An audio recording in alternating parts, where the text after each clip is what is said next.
Welcome to episode 31 of the Fit Strong Women Over 50 podcast. Hi, I'm Chris. And I'm Jill. Welcome to our podcast for the Becoming Ellie community, where we focus on fitness, health, and food for women over 50. During many of our podcasts, we talk with women who inspire us with new ideas, challenges, and motivation. Before we go to today's interview, if you're new to our podcast, welcome. If you're a regular listener, welcome back too. You might be wondering why this community is called Becoming Ellie. Ellie was the Norse goddess of aging, who, when challenged to a wrestling match with Thor, surprised everyone by winning. Chris and I decided that we wanted to be fit and strong too, just like Ellie, as we continue in the second half of our lives. We have created a website, becomingellie.com, with over 170 free articles to help you in your quest to be fit and healthy. You can also visit the website and support our podcast by purchasing our helpful fitness food ebook or the Becoming Ellie sweatshirt. We also have a private Facebook group where you can connect with our community. You can also find us on Twitter, Pinterest, and Instagram. Today, we are talking with Wendy Rivard, who is a runner, yoga enthusiast, and cross trainer. Some of you may recognize Wendy by her blog title, Taking the Long Way Home. During today's podcast, we talk about how she trains as an older athlete and avoids injury, as well as stays motivated while dealing with a busy schedule, and more recently, her diagnosis of rheumatoid arthritis. Nothing seems to stop her. I've followed her blog for several years, and I really admire her and wanted to hear more about how she was able to keep things going in the face of some of these challenges. Let's go to the podcast. Welcome, Wendy. Hi. Gee, really appreciate you doing this, Wendy. I'm looking forward to talking to you and getting to know you a little bit better. I'm honored that you asked me. So, well, I just think of all of the different folks that, the different blogs that I read, and yours is definitely one of the most inspirational. Oh gosh, thank you. And you reach out to people all the time. I mean, it's pretty cool. It's pretty cool. So yeah, it's been fun. It didn't start out this way, but it's just the way I like to write. Mm-hmm. I think maybe just because I'm a nurse practitioner, I'm more like a touchy kind of person, and get to know people and stuff like that. So yeah. So we're so glad that you're taking some time to talk with our listeners. And I feel like I know you, but this is the first time we've actually really talked. I'm wondering, can you give us just a little bit of your background? I know you live in Chicago and you have a family and a job. Can you just explain a little bit? Sure. I'm a married mother of 2 grown boys, and one of them's attending the University of Wisconsin. Go Badgers. And in my real life off the road, I work as a pediatric nurse practitioner for a large medical group in Chicago. I have been a runner for most of my adult life, and I write about it on the blog, but the reasons for running have changed over the years. In my 20s, I suffered from terrible anxiety and panic attacks. And as a way to avoid taking medications, I started working out, and that morphed into running. I've been afraid to stop, even though I've definitely worked through that and overcome that. In my 30s, I dealt with infertility, so running helped me manage all the stress of that. In my 40s, I went back to grad school to be a nurse practitioner. And now in my 50s, it's just old age, I guess, and wanted to keep going. Oh, that's cool. You went back to grad school in your 40s. I'm always impressed by people who decide to do that. Well, it was, I've been a nurse forever, and I wanted to be a nurse practitioner always. And I did, in my 20s, I was struggling with all that anxiety, and I was in school then, but I dropped the dream while I tried to grow up and manage my symptoms. And then when the boys were in grade school, I decided that it's funny how things fall into place, right? And the opportunity presented itself for me to be able to do this, and it worked out great. And, it's the job that I'm supposed to be in. I love what I do, so it's a good thing. That's wonderful. So your blog, Taking the Long Way Home, is very inspirational. For the listeners who are not familiar with your blog, can you tell us a little bit about it? Well, I started reading blogs probably about 10 years ago running blogs. I met a couple friends, through the blogs, and I started seeing what people were writing, and I thought, well, maybe I have a story to tell too. And so when I look back on my early posts, they were pretty simple and basic. I don't delete them from the blog because that's just, it's part of my story. And then over the years, especially the last 2 years, when I was diagnosed with rheumatoid arthritis 2 years ago, my focus changed and I started writing more for me. And although I did do, I guess before that, I struggled with some, raising teenage boys. And while I did go into specifics because I want to protect their privacy, I did write about struggling and the challenges and how running and working out helped me through that. So it's basically my journey, I guess.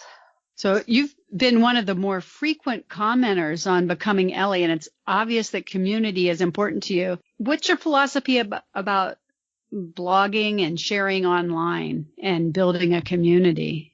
As far as just... Well, I know you've done all those link ups and things like that. It just seems like you've really gone beyond. Well, I just love the running community. For the most part, it's a very supportive community. I have met a lot of friends through my blog. And before I started blogging, I would just go to races by myself. And, you'd see other people there, like groups of women and just having a good time. And it was always, felt kind of lonely. And then I started meeting up with runners, even locally. Now I can go to a local race and I usually see somebody I know. And that's been really, really fun for me. It's been really empowering to have, reached people and they're like, oh, are you Wendy from Taking the Long Way Home? Like people will come up to me. And I know it's weird, right? And you're famous. Well, no, but when we bloggers talk about people or we introduce, we're like, oh, this is Holly Ho Ho Runs, or this is Marsha's Healthy Slice. And we introduce each other by their blog names, or we talk about people by their blog names. It's just kind of funny. Right. Like, this is Jill from Becoming Ellie. It is. That's what we do. Some people, like poor Holly, who writes Ho Ho Runs, people don't even call her Holly. They call her Ho Ho. Oh, right. Because that's her grandmother name or something? Yeah, I don't know. That's her grandma name. But it's just funny because, I'm like, no, it's Holly, but it's just funny. Right. So I used to, when I first started running, I went to my races alone. I went by myself and I remember my very first run, a girlfriend came, she said, I don't think you should have to be here by yourself. So she did nothing but stand there while I ran the race and held my jacket, which was very nice of her. Gosh, that's really nice. Yeah. But I used to go, and you're right. Now that once you start knowing people who run, right, there's always someone that you run into, or even if you decide to go by yourself, I usually run into somebody I know. Yeah. It's nice. I think the other thing is our families and friends don't always understand our passion for running. And it's nice to have a group that gets it, where we can talk about running ad nauseum and they're right there with us. But, when I talk to my sisters, they glaze over, so. Right. Have you always been an athlete? No, it's the funny thing. I used to hate running. And although as a kid, I grew up in rural northwestern Illinois, and we were outside all the time. We rode bikes. I mean, we played. And so I guess I was an athlete in the child sense of the word, but I never did sports. I never thought I was good at it. So no, it just started in my 20s. So obviously running is your passion, but you do other types of things either for cross training or because you like them. But what all do you do? Well, I've been doing yoga almost as long as I've been running, and I love yoga. I'm not very good at it, but it makes me feel good. And so I've always done that. I work out once a week at a CrossFit gym, box, whatever they call it. Right. I never consider myself a CrossFitter, but I have done strength training with a coach there for the last 5 years, and I do the boot camps now, Mm-hmm. 1 or 2 a week, which are an absolute blast, and that's allowed me to cut back on the amount of miles I'm running. It's preserved my ability to keep going the distance, so that's been a lot of fun. I love anything on the water. I love to water ski. I can still slalom. I can still get up on one ski, which is how Holly and I actually became friends because we both do that. I also love to kayak. I love stand-up paddle boarding. I basically love anything to be on the water. Nice. That's right. You're really very versatile when it comes to all the different sports and things that you do. And then, you already mentioned that, but a couple years ago when you were diagnosed with rheumatoid arthritis, you have a terrific attitude about it, but it's certainly has affected, I'm sure it's affected your workouts and can you talk a little bit about it, your running schedule or? Yeah. So I did finally cut back to 3 days a week because I have a lot of knee pain, which is so ironic because, everyone always says running's going to ruin people's knees. And, the research shows that that's absolutely not true and that runners have less osteoarthritis than the general population. But the running, it's not that the running hurts my knees, it's arthritis. And I always say that running doesn't ruin your joints. Arthritis ruins your joints. For the first time in my life, I have a lot of knee pain. It wakes me up in the middle of the night. I end up taking a lot of more ibuprofen than I ever wanted to. So by cutting back on the running and focusing more on strength and yoga that supports the muscles around the joints, that has helped a ton. Yeah. I mean, I just refuse to let this disease defeat me. I put a positive front on the blog, but I have plenty of times at home where I'm pretty down and out because I hate that I have it. I hate that. I just don't think it's fair, but it is what it is. And it could be worse. It could be cancer. It could, Sure. So, and it's just something I'm learning to live with. Mm-hmm. No matter how bad you have it, there's always somebody who's worse. I don't know that that's a very inspiring thought, but No, but it's, well, you can't feel sorry. You could feel sorry for yourself, but I'm still getting out there and I'm still doing it. And that's a good thing. So as long as I can keep going, I'm good. So the going to boot camp once or twice a week, this is something I've been mulling over recently because last fall I was just pretty much doing just running and I ended up messed up my back or whatever. At any rate, I've spent months dealing with it. And I'm now finally able to start working out again. And I am definitely back to doing my strength training and I got yoga back into the schedule and really is much better for your body, I think, to be doing a variety of things, a variety of different kinds of stresses on it. I totally agree with that. I think, especially for older athletes, it's more important to cross train. And even when I trained to run my marathons, I never did high miles. I mean, my highest mileage for marathon training was 38 miles a week.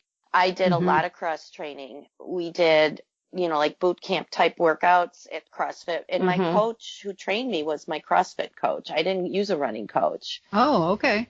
And I mean, how old was I? 52 or 53. I PR'd the Chicago Marathon at 4:17. So I know. Yeah. I saw that on one of your links. I was like, wow, very impressive. My gosh. And that was a low mileage training plan. So I think it's really important. And that proved to me the importance of mixing it up as an older athlete because when I trained for the first Chicago Marathon, and you saw my time was 5:25, I was devastated, but I broke my body down by running high miles and not cross training. So lesson learned. Yeah. It's a really important one. I think you're absolutely right that as we age, it becomes even more so. You can get away with a lot of things when you're in your 20s that you just can't.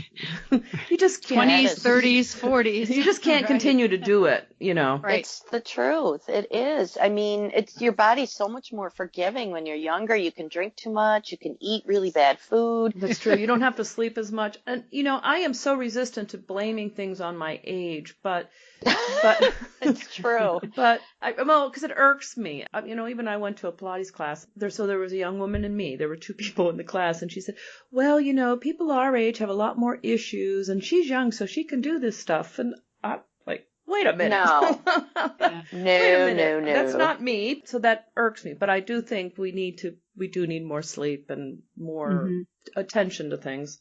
Well, over the years, I think it's likely that one or more injuries have occurred, at least in my body. That's where I have the base of my problems is, I had a really bad ankle injury or anyone that's been in a car accident and had to recover from that, damages a little bit. You really have to be more cognizant of it. And I think that your comments about yoga and cross training, strength training, all of that really helps.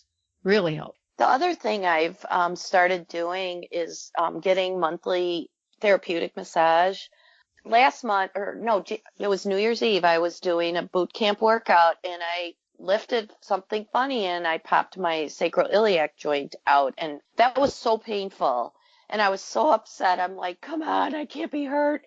There's a physical therapist in the class and she put the joint back in. And then she gave me exercises to do. And then I went to the massage therapist I've been seeing, who's amazing. And I'm telling you, going once a month, I mean, I wish I could afford to go more, but I feel really great because she makes everything, she breaks up all this tissues and all, I don't know what she does, but I'm bruised and sore fascia. when I leave. Yeah, the fascia. And I have like bruises and the next day I have to rest. But then by the second day, I feel like $1,000,000. Right. I recommend recovery too, like those kind of things. Well, I think it keeps the ligaments and tendons more pliable doing massages. I really do. I do. I mean, that book I reviewed, Good to Go, the science does not support any recovery stuff, but I'm telling you, I think if it feels good, you should do it. Well, I think sometimes people think of recovery as just, all right, I'm going to take a day and do nothing but lie on the couch. And if that's what you need to do, that's what you need to do. But recovery can also just be, I think I'll go for a nice walk in the park. I agree. And, so we tend to not necessarily think of that as being recovery, but to me, that's a really good recovery. I also we have a ortho massage person in the area who I have gone to, and I agree with you on that too. It is amazing. It's very different than a relaxation massage, but Right. It is. Downright painful. Yeah, Yeah, it can you're be. begging for mercy. You're like, can you just give me a break? Really? You're going to do that? Then she goes to another area, and then she's like, I'm sorry, I have to finish that area. And you're like, no. Yeah, they keep that pressure on until the muscle actually relaxes, which it can take a little while for me anyway. Me too. But then when you're done, you're like, oh my God, I feel like Jello. This is great. Right. Yeah. And they say drink a lot of water and flush all the toxins out. They do. So why don't you tell us a little bit about your marathon and half marathon adventures? I know you've done a lot of those. Well, the most recent one is probably going to go down as one of my favorite is the Mobile, Alabama, the half marathon I ran in January. I don't know if either of you have ever been to Mobile, but I'm like completely enamored by the Deep South. I mean, it's all the antebellum homes. It's just charming. And it's actually the original Mardi Gras took place in Mobile, and they have their own little Mardi Gras. So I went with Holly and Teresa, who used to have a blog. She's another one of, woman in her 50s who's just truly amazing. And then Karen, who's another blogger that we know. And we had so much fun. And then the race itself, I mean, it was so well organized, and you're running through all these beautiful neighborhoods with those, the live oaks with the moss hanging down over the streets. And the finish line had the Azalea Trail Maids, and they are society, like charity organization. It's a big deal down there. And they were wearing those, Southern Belle dresses. And I have never crossed a finish line. Like they're waiting there for you. There's 6 of them lining the chute. Wow. And yeah, it was just. In the hoop skirts and everything. Yeah. And at the finish line, they had a Dixieland jazz band, and they had red beans and rice. And it was totally. Oh, it was totally Southern. That was a really great experience. So that was your favorite half marathon? Well, I think right now I would have to say it's up there with another favorite that I love is in northern Wisconsin. It's the Door County Half Marathon. I grew up spending my summers up there. My parents have a vacation home, and it's on Green Bay. And it's very, very hilly up there. And that was my first half marathon I ever ran in 2010. I went back there last year, or was it last year? 2 years ago. And Holly came up from Alabama and ran it with me. She had to come from the farthest to run it. She had to fly to Milwaukee, and then I drove her up there. And then, it's just Wisconsin, and she got to have walleye for the first time. And we drank Spotted Cow, which is like a cult beer that you could only get in Wisconsin. And it was just really fun. Are half marathons your favorite distance? Yes and no. I loved running the marathons. I ran, my bucket list was Big Sur. I ran the Big Sur Marathon, and I've run Chicago 3 times, and I like that distance.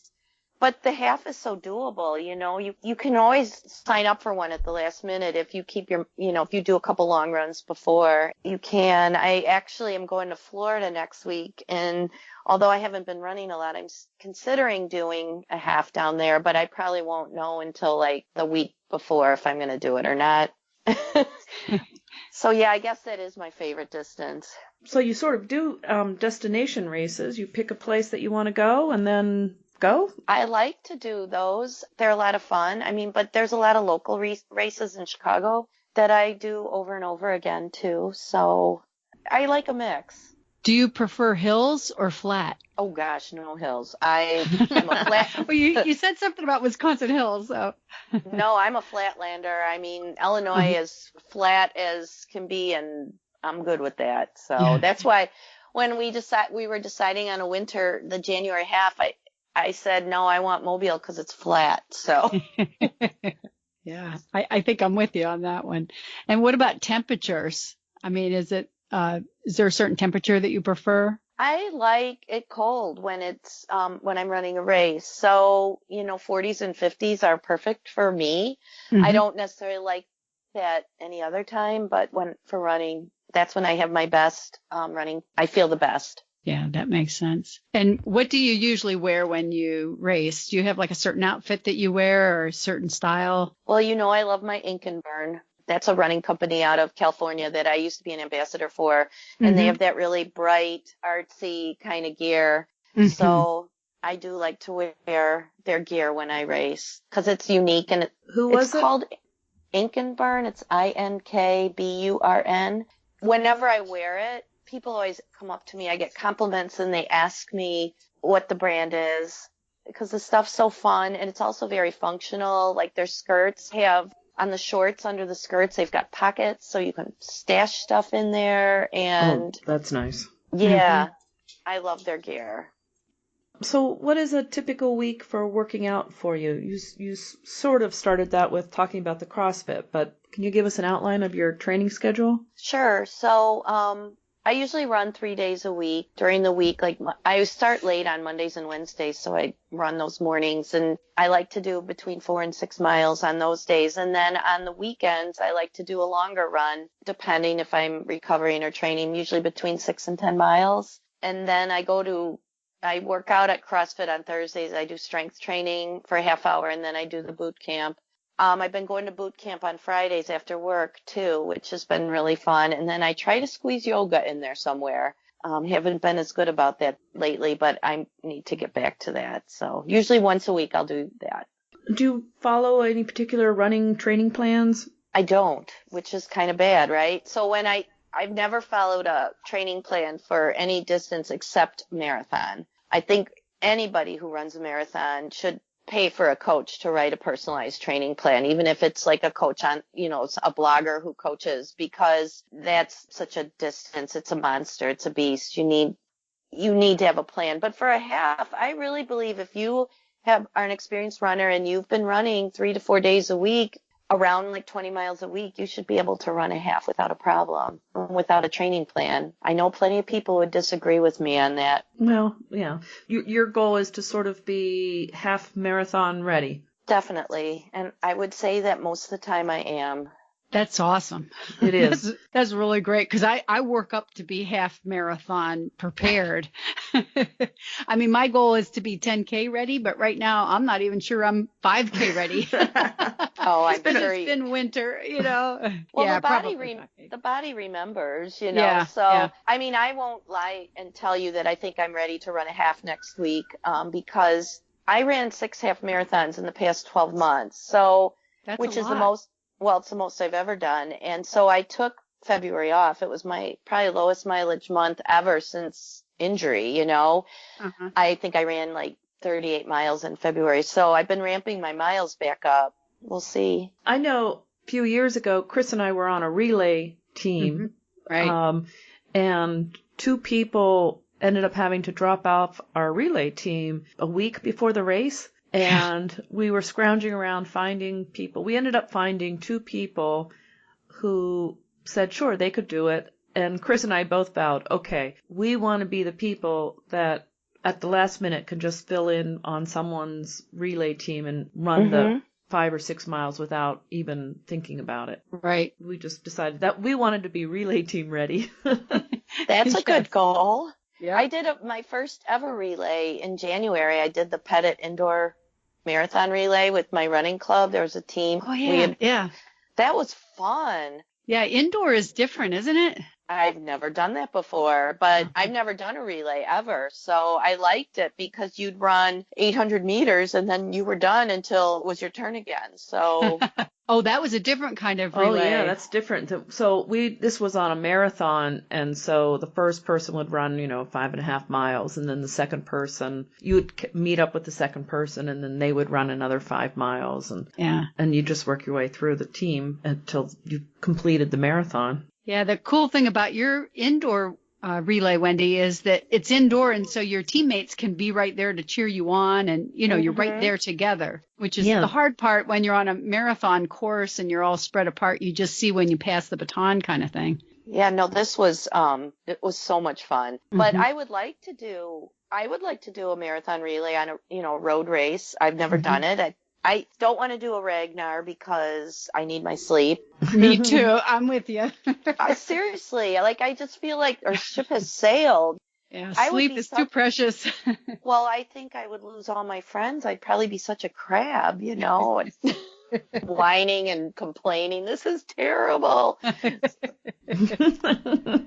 Yeah, if I got to pick when I would be running, I could do the early 6 a.m. kind of shift, but anything I don't know who's going to run in the middle of the night. I don't know about that. Well, it's funny because I've been asked multiple times, and I'm like, I just don't know if it's a good idea. I went out a couple weeks ago with the nurse I work with. Her boyfriend's in a band, and it's like a heavy metal band. Don't ask, but I promised her I would go. And she's like, well, they go on at 11. And I said, gosh, I don't know if I can stay up that late. Well, my son my 21-year-old wanted to go. So we went, and we were out till 1 in the morning. Oh, my God. I was exhausted for 3 days after that. So. Right. Yeah. New Year's Eve is not how it used to be for me. That's for sure. Oh, gosh, no. How do you define the word fit? I feel like fit for me would be being able to do the things I want to do. If I want to go for a run, I want to be able to go out the door and run. Or if I want to go water skiing, the stuff that I do during the year, like the CrossFit, makes it easy for me to still have the ability to get up out of the water on one ski and stay up and slalom and do all the fun parts of it. So I guess for me, being fit means being able to do what I love, which is move. Yeah. One thing I wanted to ask you about too is the book reviews that you do on your blog. And, do you have like a favorite book from all those different running books that you've reviewed? And if so, which one is that? Or is it always the current one that you're working on as your favorite? Oh gosh, I loved Catherine Switzer's Marathon Woman. That was, and Dina Castor's new book too. Oh yeah. Those are my two favorites. But I wasn't going to read Catherine Switzer's book, but then, oh my gosh, I got to meet her. So, and they interviewed me. It was with the Rock and Roll Chicago Half Marathon 2 years ago. Humana contacted me and they said, we're trying to promote aging. We've, healthy aging and staying active. And we've got Catherine Switzer and we want to interview you talking to her. It was like amazing. Oh, wow. Yeah, and then they filmed me running the race, and then she put my medal over my head at the finish line. I mean, swoon, I thought I was going to die. Oh, my gosh, that's great. Yeah, so anyways, I had read her book before, and I was amazed at all that she's done for women in running. She is amazing. Yes, she is. And that book was really good. And so I brought it with me. I'm like a total fangirl. I'm like, can you sign my book? Yeah. We got to meet Dina Castor when she came. Jealous. Yeah, she was the ambassador at the Akron half marathon this past fall, and she has an awesome book. Her attitude is incredible, and just the way she thinks about things. She's amazing too. She is amazing, and occasionally when a author's releasing a book, I'll reach out to them and tell them, I have a blog. Would they be able to send me a copy? And she sent me a copy. Wow. Nice. Yeah, that's cool. She was at the expo at the Akron Marathon, and she was so gracious to everyone, and she was so good at putting people at their ease, because we're not all the world's most extroverted person, and she just would talk to people, and she was great. Yeah. Oh, I would love to meet her. I mean, it was great because I saw Catherine Switzer again last summer at the Rock and Roll Expo, and she remembered me. Oh, wow. Yeah, I mean, and here's me. I can barely put two words together because I'm just in awe of her. And she's like, oh my gosh, you're the one with RA. I remember you from last year. And I'm like, oh my God, I can't stand it. But I would like to meet Dina too, because I think she's just amazing. So you referred to, even when you were talking about the clothing, about being an ambassador, that you do ambassador for products. Can you tell us what that means? And well, you represent the company, and in doing so, you're promoting their brand. And, when I first started blogging, that was the thing. I wanted to be an ambassador. I didn't even care if it was for nail polish. But after a while, I realized, I needed to be more choosy. As my blog grew and got more popular, I wanted to represent good companies. And so, Ink and Burn is, they're just fabulous, and they treat their ambassadors really well. You don't get free product, but you get a substantial discount, and they're really wonderful to work with. And so by wearing their clothes, I tag them in all my social media posts, and they are growing like crazy. So right now I'm an ambassador for a local race promoter called All Community Events, and they put on a lot of races in the Chicago area. They're actually all over the country, but I'm just with the Chicago group, and you get free race entries with that. And they want us to wear their singlets at the race, which I'm kind of like, but I can wear it with my skirts, so that'll be okay. It's nice. They give you perks, and then you promote them. And, I was an ambassador for the rock and roll races for a couple of years. That was nice. Momentum, the wraps, with the mantras on them and things. I like that company too. Switching gears a little bit, do you have any healthy eating tips that you'd be willing to share with our listeners? Well, I have really changed my diet since being diagnosed with RA. When I was first diagnosed with RA, all these people, from the internet reached out, and they're like, oh, you don't need meds. You can just fix it with food. But we all know that's not true. But I do believe that changing my diet and eating foods that are anti-inflammatory have really helped. And so I've given up a lot, my morning cereal. I don't eat cereal anymore. I don't really drink much milk. Instead, I make morning smoothies with fresh fruits, frozen fruits. and protein powder. I eat a lot more protein because, older people need more protein. Yeah, I'm just really working on trying to get more fruits and vegetables into my diet, and I think I've been pretty successful with that. I don't eat beef anymore because that's really inflammatory. I'm not going to lie, I miss some of these foods, but I just know if I eat them, I'm going to feel really bad. So I just don't. On any given day, so for breakfast you would have the smoothie? Yeah. Then what else might you eat that day? For breakfast I'd have a smoothie, and then for lunch sometimes I'll have like a salad, like with chicken or something on it. If we have leftovers from whatever we had for dinner, I'll bring that sometimes too. I don't really like to order out a lot. My husband does, so that's kind of a point of contention between us. But I make a lot of stir fries because that you can make that healthy and put a lot of vegetables and things like that. And so we'll have that for dinner. Well, I think this means we have made it to the lightning round. Yeah, I think so. I think we're there. The lightning round is basically we have a series of quick, short questions, and you can give a quick, short answer, or you can expand on it.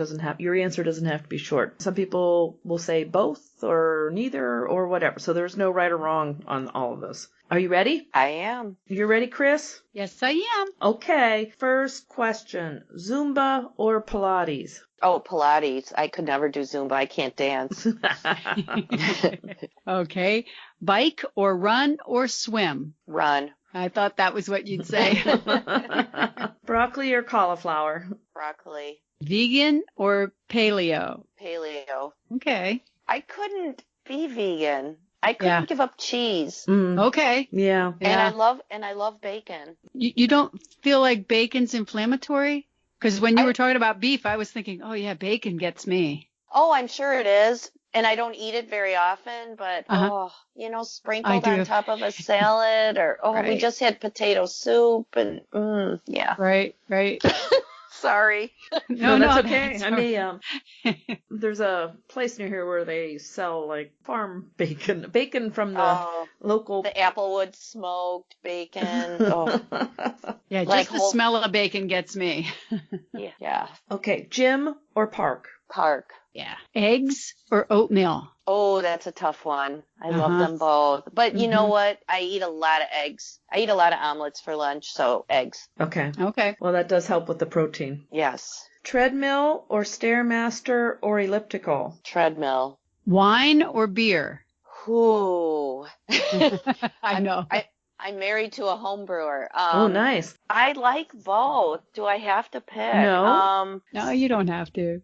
So my motto is that life's too short to drink bad beer or bad wine. So thank you. I say that about the beer all the time. Oh gosh, yes. That one I can't pick. Okay. But whatever it is, it's going to be good. Absolutely, or I won't drink. Kettlebell or dumbbell? Boy, that's another tough one. Probably dumbbells because I feel like I can do more with them. Okay. All right. Quinoa or rice? Quinoa. Because of the protein? Yeah, it's healthier. I mean, rice is I guess quinoa would be considered a carb too, but it's, low glycemic, so I think it's a little easier on the body. Yeah, it's actually a seed, so it is. Yeah. I don't know what it is, but I love it, and I make salads with that for lunch. Oh, Yum. Yeah. Well, it has protein in it, and I don't know that rice does. No. Rice, you have to do rice and beans to get the protein. Right, and I like brown rice, but I still would pick quinoa. Yep. Coffee or tea? Coffee. Okay, and I'm going to ask, do you put butter in your coffee? No, I put half and half in my coffee. Okay. I don't get the whole butter thing. Do you guys put butter in your coffee? I normally just put half and half. I have tried the butter and coconut oil, and it actually, as long as you have a good blender, you have to blend it so that it really gets mixed up. It's very rich because there's a lot of fat in it, so it has a really sort of silky feel in your mouth. But to my mind, it's kind of a lot of work just to have a cup of coffee. Thank you.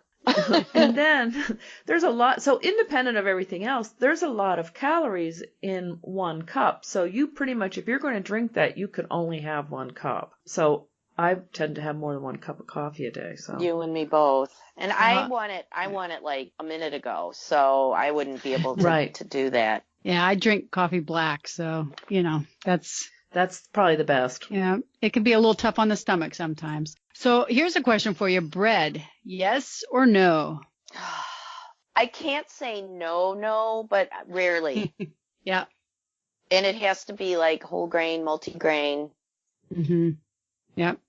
I'm really trying to stay away from the white carbs because I can really feel it when now that I don't eat that stuff anymore. It's it's like a drug.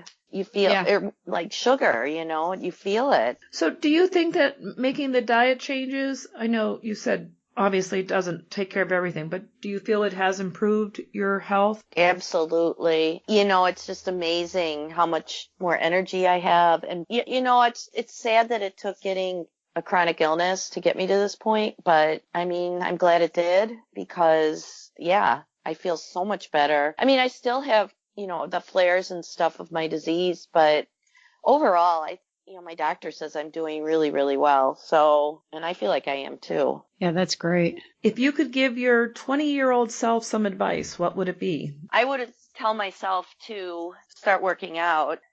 Yeah. And because I did not exercise before then. So before we go, how can people find you online? My blog is at www.takinglongwayhome.com. It's not Taking the Long Way Home. That wasn't available. So it's takinglongwayhome.com. I'm on Instagram. It's Wendy is Taking the Long Way Home. Those are my 2 places that I like to be found. That's great. Well, really appreciate all your time and sharing all this information with the listeners from our group. And really, I loved hearing all your answers to things. I'm feeling a little inspired here to go do something today. You guys are too nice, but thank you. I'm flattered again that you wanted to interview me. It's wonderful. It's our pleasure. Thank you. We certainly appreciate you talking with us. So. Thank you, and we'll probably talk to you again. So until then, goodbye. Stay warm. Yeah, you too. You too. Okay, thanks. Bye-bye. Bye-bye. Bye. Well, it inspires me to get back into my running routine. Yeah, and she's absolutely right about that you don't have to run every day of the week, that doing the cross-training, getting your heart rate up, like in your workout and all that, is just as much a part of training as the actual running. And I think it strengthens your tendons and your ligaments and, keeps your muscles kind of not getting the repetitive injuries of only running. Right. Well, even, like all that biking that I do, it doesn't bother my Achilles at all, but it really helps me with my running. It's just kind of a different motion. I liked talking with her. Wendy said she basically tries to stay half marathon ready, and that seems like a great idea, but I'm certainly not there. And I know I'm not 10K, which is 6 miles, right? I'm not ready for that. But I did run a 5K yesterday, the Hop for Hope, which is a race. It's a local race that I've run several times. It's fun, and it's 5K, and it's pretty much a flat course, though not completely flat, as I found out. I was like, I forgot about these hills. But what I was really pleased about is, I've been doing my Couch to 5K app, and I have not gotten to actually running a full half hour on that or 3 miles. So, but I thought, well, I'll just do this and then I'll go back to my 5, this will be like a push train day or whatever. But I made it and I actually felt fine. Great. That's great. I noticed my heart rate was higher than normal. I was obviously pushing myself, but I didn't push myself beyond into an extreme state, if that makes sense. My heart rate was higher than usual, but not like dangerously high. Yeah. And the weather was really nice too, wasn't it? Oh, it was beautiful. So it's April in Ohio, and last year, I looked at pictures last year, I was all bundled up. It was below freezing. There was some snow on the ground when I got up to go to the race last year. This year, it was probably about 50 degrees and sunny and just lovely. It was wonderful. Well, I saw a picture of you on your Instagram with the Easter Bunny, and you looked very happy and very fit. It was just it was fun to see you back in the running game again. Well, I enjoyed it, and I thought, I have been grumbling, well, maybe I just can't be a runner, but, it is fun to do the races. I don't know if I will ever be a half marathon ready person, but I do enjoy it, so I don't want to just abandon it. Well, I have to say, I really admire Wendy for sticking to all of this, and it seems to me that she is ready for a half marathon just about at the drop of a hat, depending on the weather and how she's feeling that week. But, she really does a lot of training, a lot of cross training, whether it's yoga or the CrossFit, the lifting weights. I really admire her for sticking to it. Yeah, I do too. That's impressive. That her basic run is a 6 to 7 mile run I would like to be back to doing that on a regular basis. I don't even know if I've ever been there on a regular basis, but that's not a bad goal because it's actually a decent distance to run. Yes. Well, I also, before we go, I wanted to do a shout out to one of our listeners. During your triathlon a few weeks ago, I got to meet Melissa in person, and it was really fun to talk with someone who obviously has been listening to the podcast for quite a while and knows us through the microphone per se. And so it's kind of a cool thing. Hello, Melissa. If you're listening, another shout out to you. Thanks for the discussion. It's always nice to put a face to hearing, to a listener. Well, so you got to put a face to a name, and she got to put a face to a voice. Yeah, that's right. That's right. So that was kind of cool. It was very cool. Yeah. Well, my veggie challenge continues to inspire me. And I made some beets yesterday with using the greens from the top of the beets and the actual beets. I roasted them. I'll probably post something about it. I forgot to take pictures, but they were so delicious. And you know what? I have to say, beets are so sweet. It's like eating candy. And I don't know that I haven't looked up the nutritional value of those beets, but I have to say they were way too yummy to be healthy. So somebody in our Facebook group was telling us about how wonderful the greens are from beets. Oh, they were great. Oh my gosh. I added kidney beans to the greens, cooked it with just a little bit of coconut oil, and it was delicious. And I never in a million years would have done the greens of beets, the tops. Right. It's a little bit different, and it was very delicious. So do you normally eat beets? Do you like beets? Well, I've had canned beets, my whole life, and I like them pretty well, but it's usually, canned beets that just have juice and stuff, and they're kind of like one of those, like peas, right, standard. Right. Yeah. But the beets they were from the farmer's market. My husband went up to the farmer's market in Cleveland and picked them up, just 6 of them with their greens on them. And they're very hard, like a turnip when you get them. So I boiled them first so I could cut them decently. And then I just sliced them into pieces and put a little olive oil and roasted them for almost an hour in the oven. And they were delicious. Oh, that sounds good. So I'm not a big, my mother loved beets and she used to make them a lot. And oh, really? I just was not canned beets. She would buy real beets or, fresh beets, I guess you would call them. Yeah, real beets. I guess they're all real, but. But I never liked them, so I'm not really eating them as an adult, but everyone says how good they are, so I will try them occasionally. And I have found, like, if I go to a restaurant and they'll have roasted beets on a salad, I will eat that. And I had smoked beets. Well, I think that was one of my entries on the Veggie Challenge, that I had smoked beets from Whole Foods, and they were delicious. Yeah. Yeah. I don't know how you smoke them, but they were good. I think that's part of the whole vegetable challenge thing is how you prepare your vegetables. And, if you just steam things or you just take them out of the can and microwave, they're just not that great.